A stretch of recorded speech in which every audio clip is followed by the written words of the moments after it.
Ora viva, muito boa noite, bem-vindo ao Jornal da Noite. O Presidente da República foi hoje convidado a apadrinhar a transformação do Fórum Parlamentar da Comunidade de Desenvolvimento da África Austral em Parlamento Regional.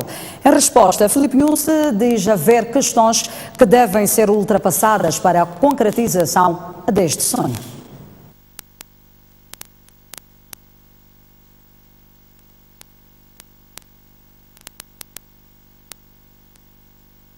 Deputados da SADC estão reunidos em Maputo na 44ª Assembleia do Fórum Parlamentar da Comunidade de Desenvolvimento da África Austral. O encontro realiza-se numa altura em que os deputados intensificam as ações visando transformar o Fórum em Parlamento Regional. Trata-se de uma petição que já foi chumbada por 4 ocasiões em semeiros dos chefes de Estado e do Governo.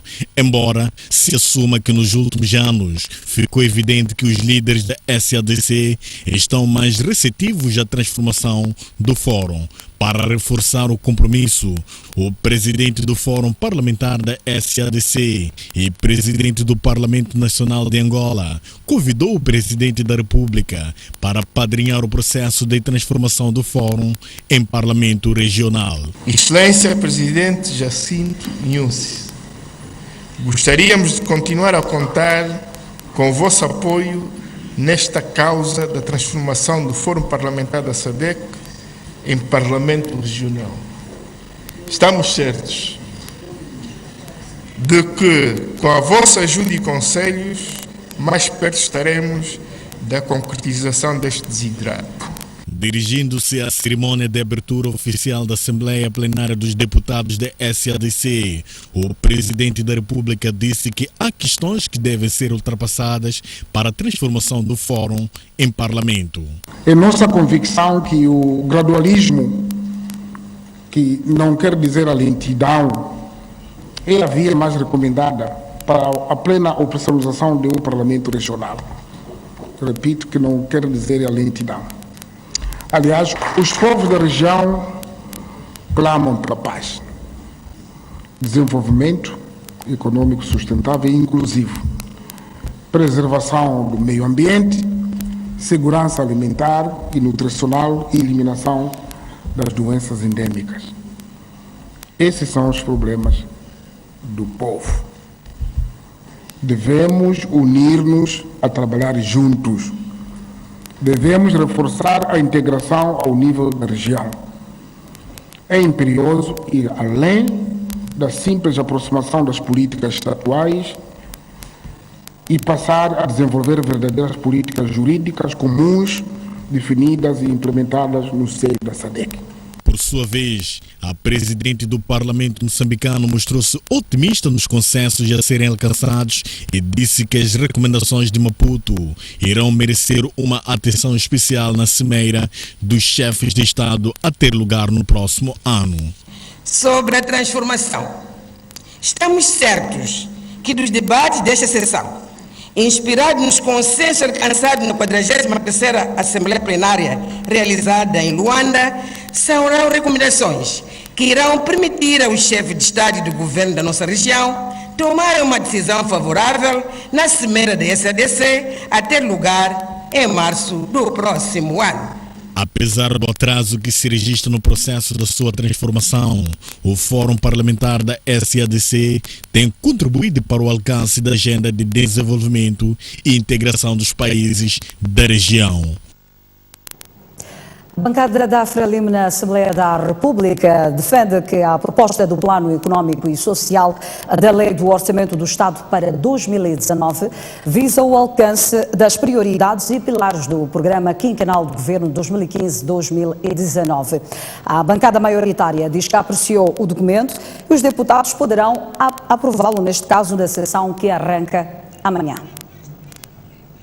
A menos de 24 horas da sessão que debate o Plano Econômico e Social referente ao ano 2019, a Frelimo convocou esta segunda-feira uma conferência de imprensa para mostrar sua satisfação com os documentos. Algo muito importante a considerar e que achamos que está previsto neste Plano Econômico e Social e no Orçamento do Estado para 2019 e que vai merecer 3 dias de debate na Assembleia da República, portanto, terça, quarta e quinta-feira, é esta necessidade de se manter a taxa de inflação média anual em cerca de 6,5 pontos percentuais e atingir-se um crescimento do produto interno bruto na ordem dos 4,7%.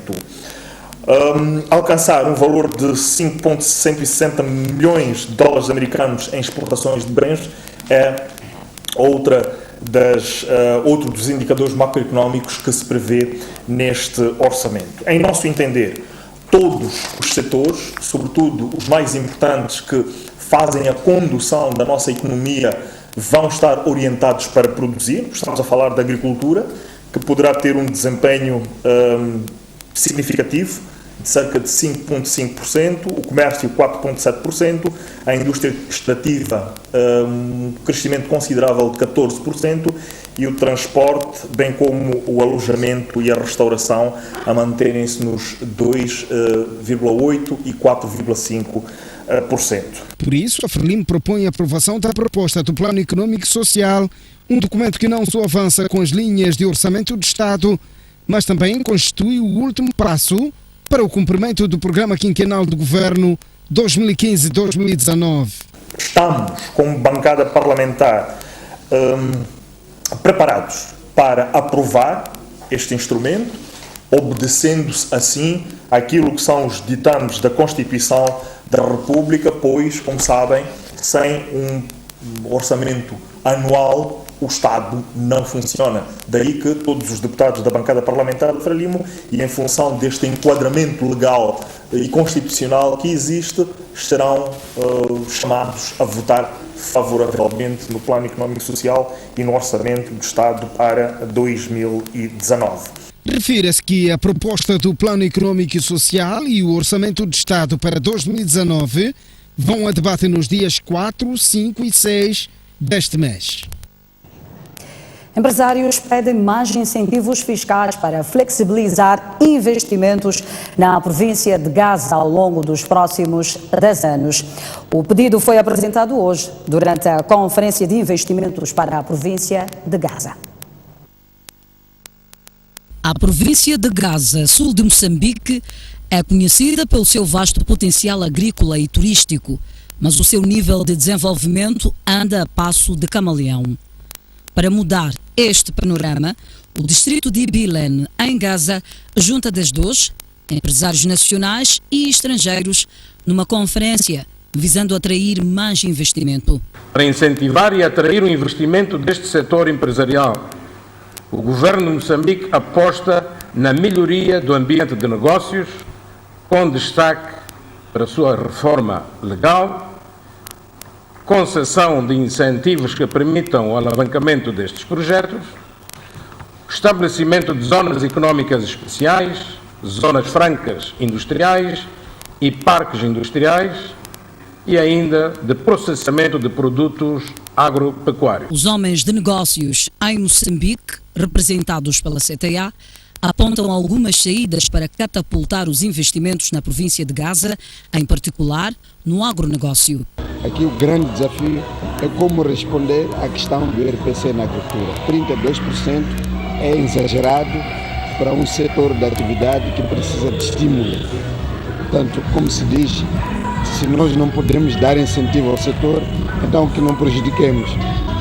Então penso que essa ação do setor público, em particular aqui o governo da província de Gaza, tem todo o mérito, pese embora haja uma necessidade célere de prover um quadro regulatório que possa promover o agronegócio. Já o representante do Banco Africano de Desenvolvimento, Pietro Toigo, disse à STV que a província de Gaza reúne todas as condições para ser um destino de excelência, tendo já aprovado algum financiamento. Este ano aprovamos um programa novo de financiamento de mais ou menos de 15 milhões, que vai trabalhar em duas cadeias do valor. Os cabritos, reintroduzindo mais cabritos na província de Gaza, porque o cabrito fica mais resiliente. Refira-se que a Conferência de Investimentos em Gaza serviu igualmente para o lançamento do Plano Estratégico do Desenvolvimento da província para a próxima década. O bispo da Igreja Anglicana, Dom Carlos Medicine, mostrou-se solidário com o Grupo Soico na sequência do incêndio que deflagrou na Central Técnica. Recebido pelo presidente do Conselho de Administração do Grupo Soico, Daniel David, o bispo da Igreja Anglicana, Dom Carlos Medicine, visitou a Central Técnica que ardeu na última sexta-feira, provocando prejuízos para já calculados em mais de 950 mil dólares norte-americanos.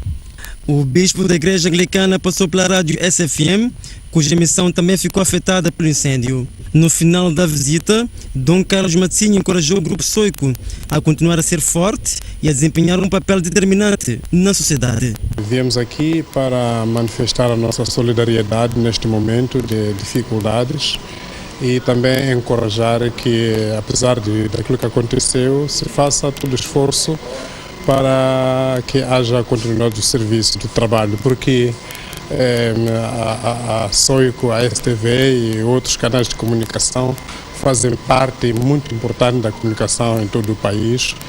Nós, como igreja, beneficiamos várias vezes com os meios de comunicação desta instituição, por isso sentimos-nos bastante tristes que tenha ocorrido o acidente, mas queremos encorajar e que se vá à frente. Recorde-se que a STV e a STV Notícias retomaram a emissão horas depois do incêndio de sexta-feira, através de meios alternativos. E há cada vez mais incêndios no país e, na sua maioria, registados em residências de particulares. Com o objetivo de harmonizar estratégias de proteção contra incêndios, os bombeiros estiveram reunidos hoje na Beira. O Serviço Nacional de Salvação Pública, vulgarmente denominado Bombeiro, registrou em todo o país, nos últimos 9 meses, cerca de 940 incêndios contra 880 do ano passado. A maioria dos incêndios foram registrados em residências na sequência da falta de observação de cuidados de prevenção.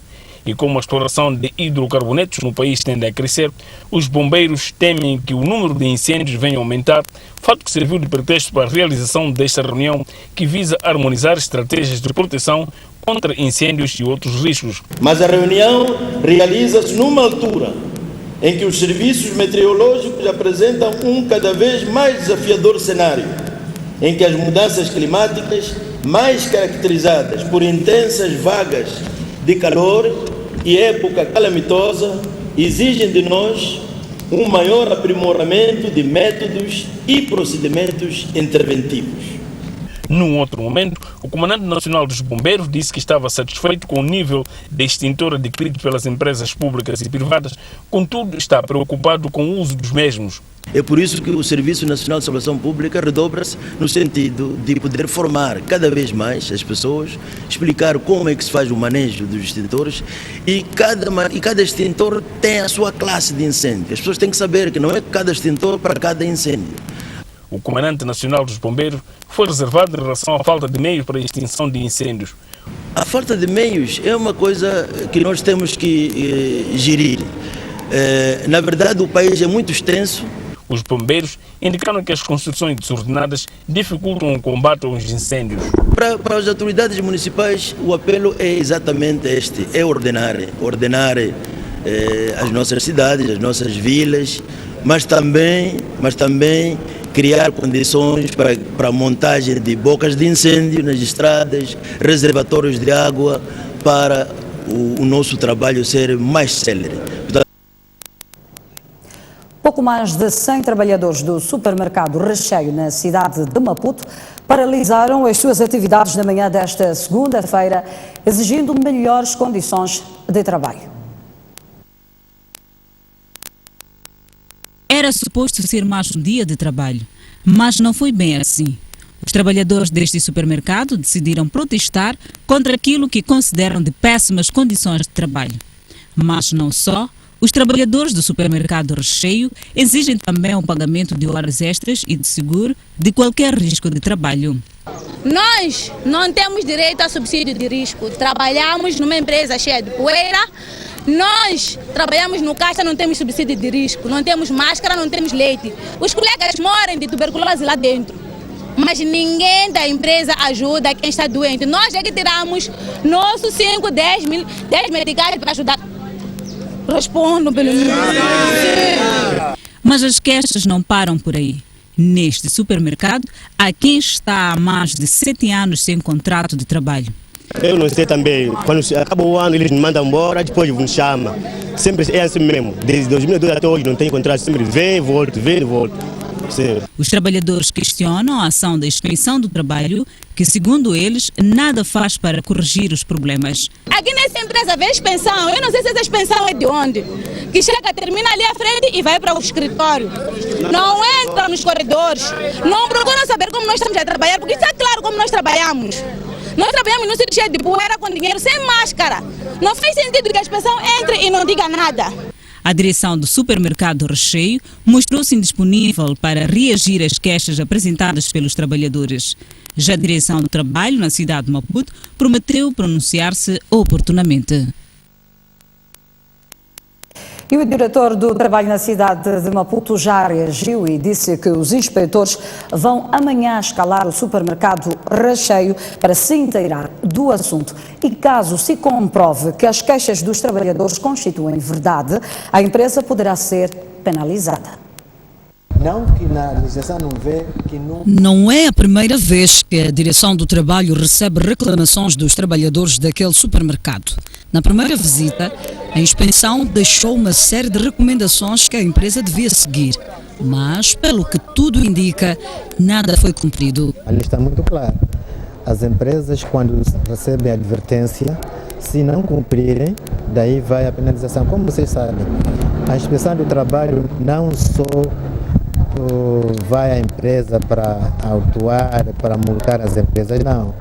Há visitas inspectivas que quando lá a inspeção está com fim pedagógico para tentar assistir às empresas o que não está bom, o que está bom, onde deve corrigir, onde deve merecer atenção. Há empresas que são renitentes em algumas medidas, advertências que nós damos e quando voltamos encontramos. Questionado sobre que tipo de sanções poderão ser aplicadas àquele estabelecimento, Jafar Buana não precisou, mas garante que pode culminar com o encerramento do estabelecimento ou aplicação de multa. O Recheio, a brigada vai amanhã trabalhar lá, depois vai ver o que de facto do que tinha recomendado. Isso está escrito. O que estava lá escrito como advertência, como recomendação para se corrigir, e se não tiver constatado isso, de certeza que a empresa vai ser autuada. Sobre a alegada má atuação da inspeção, Buana diz que tal fato pode ter ocorrido por mera falha dos inspetores. Já foi remetido ao tribunal o processo de desvio de mais de 2 milhões de meticais do Hospital Central de Nampula, envolvendo 9 funcionários daquele hospital.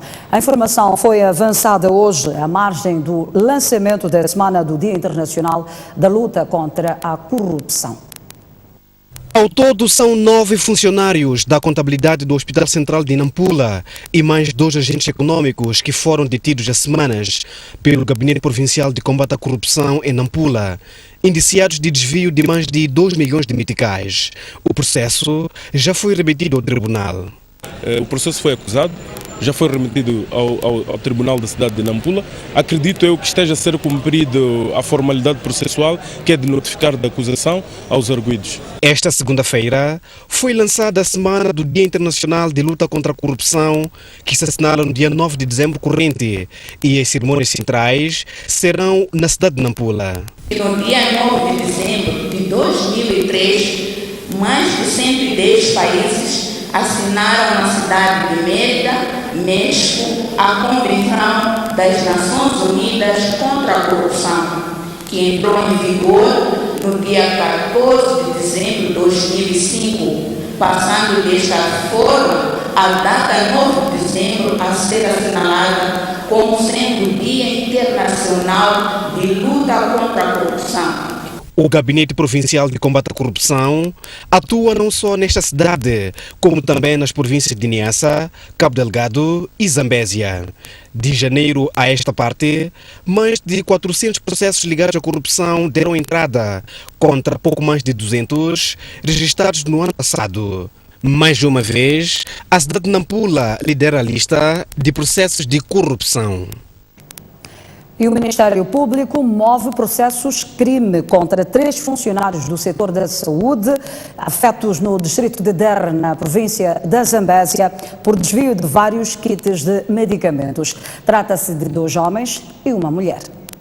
O procurador distrital de Morumbala, que igualmente assiste o distrito de Der, refere que os funcionários em causa terão furtados cerca de 45 mil comprimidos, nomeadamente paracetamol, amoxicilina e cotrimoxazol. Nós seguimos o processo, o que aconteceu. Todos os que trabalham na farmácia estão envolvidos no processo. O que não queriam dizer é que o que efetivamente cada um levou, mas todos levaram. A Procuradoria vai ter que correr com o processo, tem que mover o processo contra esses 3 envolvidos e, portanto, deverão ser responsabilizados criminalmente. Este magistrado não tem dúvidas que o esquema de saque de medicamentos era bem elaborado e causava danos avultados ao setor da saúde. Estamos a falar de um esquema bem montado e a pessoa do responsável queria até então querer se escapulir das responsabilidades que lhe são inerentes, mas o fim acaba não, que nós desviamos, aceitam o seu envolvimento no crime de que são acusados. O caso de desvio de medicamentos na farmácia do Hospital Distrital de Der tem como processo número 238/2018. Enquanto isso, a Ministra da Saúde, Nazira Abdullah, congratula quadros, neste caso do setor na Zambésia, pela redução de casos de malária de 68% para 43%. Abdullah desafia os profissionais a redobrar esforços para o bem da população. As províncias da Zambésia e a de Nampula sempre apresentaram prevalência alta nas estatísticas de casos de malária ao nível do país. Neste momento, Zambésia registra a redução de casos da doença. Eu queria saudar a província da Zambésia pelo desafio que sempre tivemos em relação à malária. O último inquérito que foi feito pelo Instituto Nacional da Saúde mostra claramente uma redução da prevalência em relação à malária. Reduziram de 68% para cerca de 43%. Isto é uma grande vitória, é fruto dos esforços de cada um de vós. E para garantir trabalhos de supervisão de combate à malária e não só, a Ministra da Saúde procedeu à entrega de 30 motorizadas a 18 dos 22 distritos da província da Zambésia. Estas motorizadas é para supervisarem aquilo que são os agentes polivalentes alimentares. Os agentes polivalentes alimentares, como todos sabemos, fazem parte da estrutura do Ministério da Saúde. Nós contamos com os agentes polivalentes alimentares para melhorarem o estado da saúde através da promoção da saúde e a prevenção da doença nas nossas comunidades. Os agentes polivalentes alimentares estão treinados para combater várias doenças, com destaque para a malária. E com esta notícia nós vamos fazer uma curta pausa. Voltaremos dentro de instantes com mais informação. Até já. De volta ao Jornal da Noite. E desta vez para dizer que o Instituto Nacional de Minas já assegura que o nível da poluição na mina da Vale, em Moatize, estava dentro dos limites previstos por lei. O diretor do Instituto deu a garantia à margem de um debate sobre licenciamento mineiro em Moçambique. A mina Moatize 2 da multinacional Vale esteve encerrada há cerca de 2 meses na sequência da manifestação da população local que se queixava de poluição ambiental.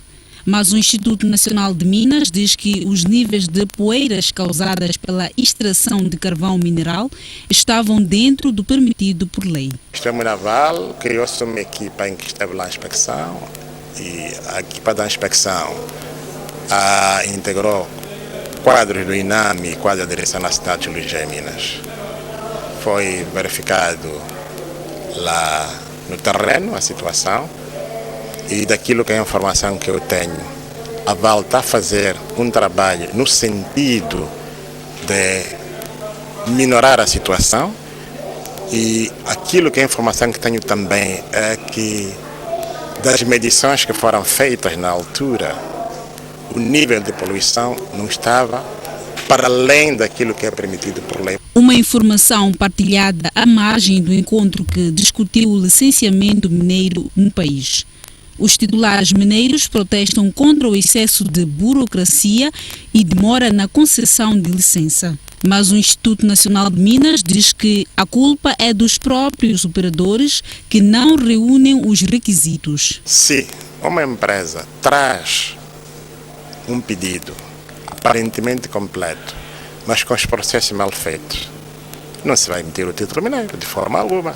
Provavelmente as pessoas não têm conhecimento daquilo que é a lei de Minas e acham que o processo de saída da sua licença está a levar muito tempo, mas não é bem assim. O Instituto Nacional de Minas fez saber que tem vindo a retirar licenças aos operadores que, já em funcionamento, ignoram as normas do setor. Um sul-africano atravessou nadando da ilha de Moçambique até a zona da Cabaceira Pequena, nas lindas praias de Chocasmar. O aventureiro levou cerca de 2 horas para fazer um percurso de 5 quilómetros. Gavin tem 45 anos de idade e é um aventureiro nato. O sul-africano é mais conhecido nas corridas de ciclismo, mas decidiu trocar a terra pelo mar. Em março de 2019 ele vai fazer 300 km a nadar na costa de Moçambique, ok? Durante vários dias. Portanto, isto é já como uma preparação, um aquecimento para aquilo que ele vai fazer e basicamente ele escolhe Moçambique porque é um país que é muito apaixonado e está à procura de conseguir mudar-se para cá definitivamente e viver em Moçambique. As palmas são uma espécie de bênção para esta jornada de natação nas águas cristalinas que circundam a ilha de Moçambique. 2 barcos são mobilizados para fazerem a cobertura e juntam-se à equipa um enfermeiro e um médico para casos de emergência, mas também estes casais apaixonados pela natureza que decidiram investir no turismo nesta zona de Nampula. O facto de gostarmos da área, já conhecíamos, quer eu, quer ele já trabalhava há muito tempo aqui e eu curiosamente nasci em Nacala.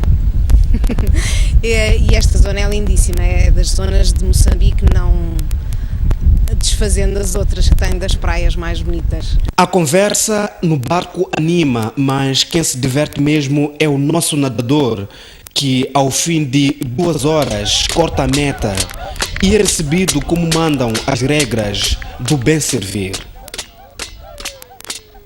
Thank you so much for all the support in the media.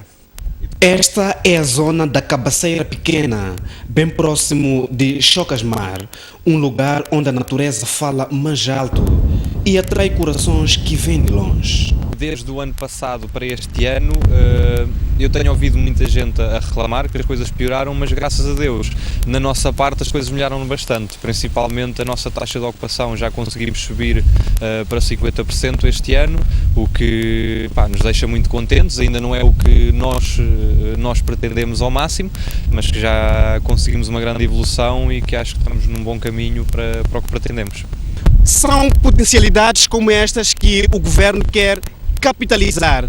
Por isso, pela primeira vez, fez uma espécie de um mapeamento das zonas de eleição para direcionar o investimento turístico. Bastante conhecida dentro e fora do país, a ilha de Moçambique também prepara-se a cada dia que nasce para ter mais lugar de hospedagem nesta pérola do Índico. Eu acredito que vai fazer a diferença na ilha. É verdade que temos outras casas aqui na ilha também muito boas, mas esta, pronto, será, para começar, é uma casa emblemática. Já existe há muitos anos, mas como tiveste a oportunidade de ver, foi totalmente remodelada. O Instituto Nacional de Turismo fez parte da Conferência Internacional de Investimento, com objetivos bem claros. Esta conferência é um dos trabalhos que nós estamos a fazer para atrair parcerias, para atrair investidores e operadores para poderem investir nessas zonas. Olhamos agora as notícias internacionais, onde o presidente angolano voltou a instar o MPLA a ser exemplar na luta contra a corrupção. Discursando no final da reunião magna do seu partido, João Lourenço apelou à fiscalização das ações tanto dos membros do partido como dos governantes, incluindo ele próprio. Após uma guerra de palavras com José Eduardo dos Santos, o atual presidente de Angola, João Lourenço, voltou semana passada a repreender o comportamento de todos aqueles que estiveram envolvidos em casos de corrupção em Angola. Discursando na sexta reunião ordinária do MPLA, Lourenço não deu uma resposta direta às declarações do antigo presidente, a quem acusou de ter esvaziado os cofres do Estado, uma acusação que foi, na quinta-feira, desqualificada pelo ministro do Estado do Desenvolvimento Econômico e Social, Manuel Nunes Júnior, que garantiu que afinal os cofres não estavam tão vazios quanto se dava a entender. Entretanto, o presidente angolano, sem citar nomes, voltou a referir-se a José Filomeno dos Santos, ex-presidente do Fundo Soberano, como incompetente, ao afirmar que foi pouco responsável que se tenha confiado a um jovem inexperiente a gestão de bilhões de dólares do país. Em referência a Isabel dos Santos, ex-PCA da Sonangol, que alertou sobre riscos de uma crise política profunda em Angola, Lourenço disse que faria de tudo para garantir segurança nacional contra aqueles que desejarem ou financiarem a instabilidade política, instando os membros do partido a serem vigilantes contra atos de corrupção. O partido deve ser o primeiro a levantar sua voz sempre que surjam sinais preocupantes de constituição de um império econômico de uma família, uma pessoa, não importa quem, sobretudo quando são comprovadamente usados fundos públicos ou de empresas públicas, empreendimentos que depois aparecem registrados como privados. Se empresas públicas forem passadas para o domínio privado a favor de familiares nossos, sem que se tenha conhecimento de alguns recursos públicos, o partido deve ser o primeiro a denunciar, contrariar e impedir, disse João Lourenço, terminando com seu discurso sob o lema melhorar o que está mal, corrigir o que está bem. Após uma semana de violentos protestos dos coletes amarelos em Paris, a oposição francesa exige a dissolução da Assembleia e a convocação de eleições antecipadas. Caos em Paris. Os confrontos violentos entre os chamados coletes amarelos e a polícia francesa provocaram este sábado 133 feridos e 412 manifestantes estão detidos. Perante o agravamento da violência nas ruas de Paris, a União Nacional, partido da extrema-direita sob liderança de Marine Le Pen, exige eleições antecipadas e, por sua vez, o partido França Insubmissa vai conduzir a moção de censura para a dissolução da Assembleia Nacional. Em reação à pressão, o presidente francês Emmanuel Macron pede diálogo com todos os partidos com assento no Parlamento. Os coletes amarelos, grupo de pessoas de classe baixa e média que protestam contra a subida de preço de combustíveis, praticaram vandalismo ao Arco de Triunfo, símbolo emblemático de Paris. Macron tem negado reduzir as taxas de combustível para incentivar o uso de veículos elétricos e verdes. Iniciou hoje a Cimeira do Clima COP24 na Polónia. Mais uma vez, líderes de 200 países vão pedir ao mundo medidas urgentes para combater o aquecimento global. A preocupação é cada vez maior a respeito das mudanças climáticas. Delegações de cerca de 200 países reuniram-se esta segunda-feira na Cimeira do Clima COP24 na Polónia. O objetivo desta cimeira da ONU é enviar uma mensagem inequívoca aos países para reduzir as emissões de dióxido de carbono e acelerar a transformação energética de forma a deixarem de usar combustíveis fósseis. Dezenas de ambientalistas juntaram-se a poucos quilómetros da conferência numa antiga mina de carvão para pedir aos líderes mundiais que não comprometam o futuro de todos. Sob o olhar atento dos ambientalistas, a Conferência do Clima da ONU vai decorrer em Katowice até 14 de dezembro.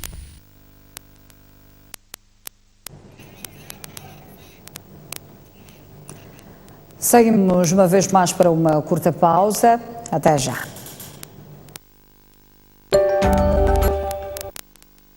De volta ao Jornal da Noite e seguimos com o desporto.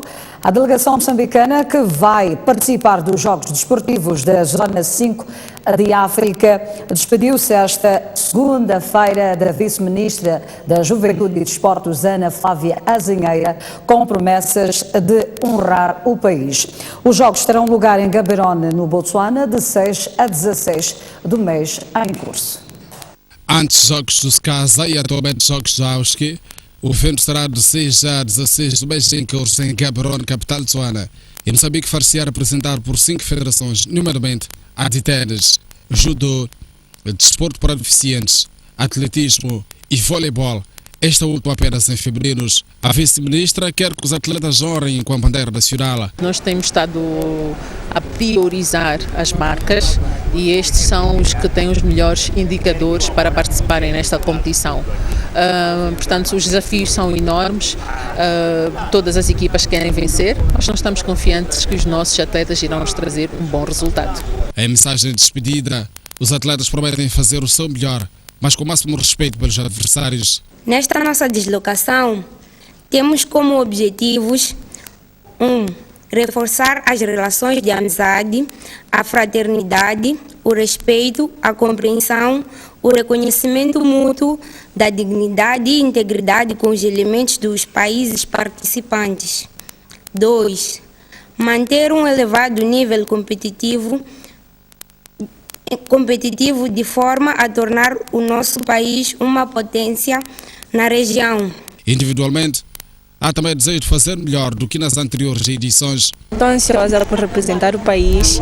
Representar o país significa dar o meu melhor sempre e é isso, esse é o meu principal objetivo. Vai ser bastante competitivo, né? Sim, mas acredito que eu, assim como todos nós, né, estamos incentivados, né? A delegação moçambicana segue viagem esta terça-feira rumo a Gaborone, a sede do evento. O piloto moçambicano Rodrigo Almeida mostra-se orgulhoso pelo fato de ter estado entre os 4 melhores do mundo no campeonato Rotax da Espanha. Almeida diz ainda ter sido uma grande experiência participar em provas na França, Bélgica e Portugal. Foi um ano brilhante para o piloto moçambicano Rodrigo Almeida, ele que disputou o campeonato Rotax da Espanha, terminando em 4º lugar. Almeida disputou ainda a final C de Yemen em Le Mans, na França.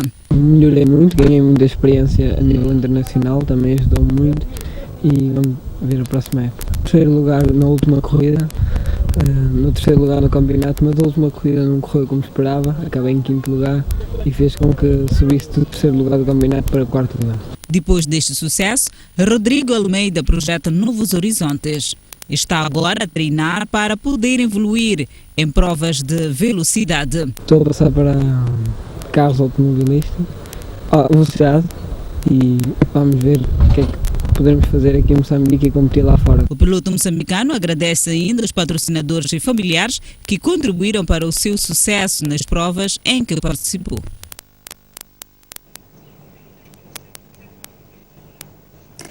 E já está em Maputo Marlise Sakura, vencedora do concurso Miss University África.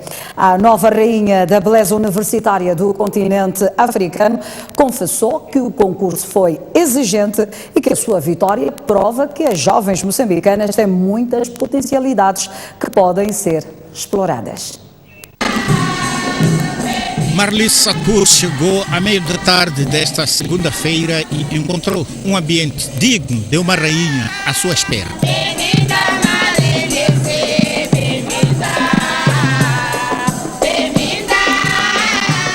Saudou os familiares e amigos, dançou ao ritmo do tufo e depois falou das 52 concorrentes que deixou para trás na cidade nigeriana de Owerri, na final do passado dia 30 de novembro. É uma competição, todo mundo que sempre quer ganhar o título, mas eu fui de coração aberto, participei com um sentido de aprender mais do que propriamente tentar com muita força ganhar o título. Foi uma coisa natural. Como rainha de beleza no continente, tem na sua agenda a sensibilização em relação aos problemas da mulher e da criança, e por isso diz que este prémio é apenas um simples começo. Este é o princípio de uma jornada que vai abrir muitas portas, não só para mim, mas para todas as meninas jovens africanas, moçambicanas, e mostra também o quanto potencial nós temos aqui no nosso país e que deve ser explorado. Palavras para descrever têm os pais que sentem um misto de orgulho e responsabilidade. Como mãe da Marlise, eu devo dizer que eu sinto-me feliz em primeiro lugar por essa conquista que a Marlise obteve. Há muito que se pode fazer na posição da Marlise, como rainha das universidades africanas. Há algumas oportunidades que a Marlise pode explorar, começando pelo nosso país. Ela está muito sensibilizada em relação à educação da rapariga, o acesso à educação da rapariga, a saúde das pessoas mais vulneráveis, o combate ao HIV/SIDA. São aspectos que nós pensamos que podemos ajudar. Até como médicos, como pais médicos, podemos ajudar a Marlise a chegar até lá. E explicada a beleza cirúrgica de Marlise, a diretora nacional adjunta das criações artísticas no Ministério da Cultura e Turismo defende que deve ser replicada. Ela mostrou mais uma vez de que, afinal de contas, existem jovens, nós costumamos ver dia a dia alguns jovens que saem da regra, metem-se nas drogas, metem-se nas bebidas, deixam de se formar. Então, isto é um exemplo. E perante tanta beleza e simpatia, ninguém resistiu à tentação de tirar fotos com a Miss. Nós também.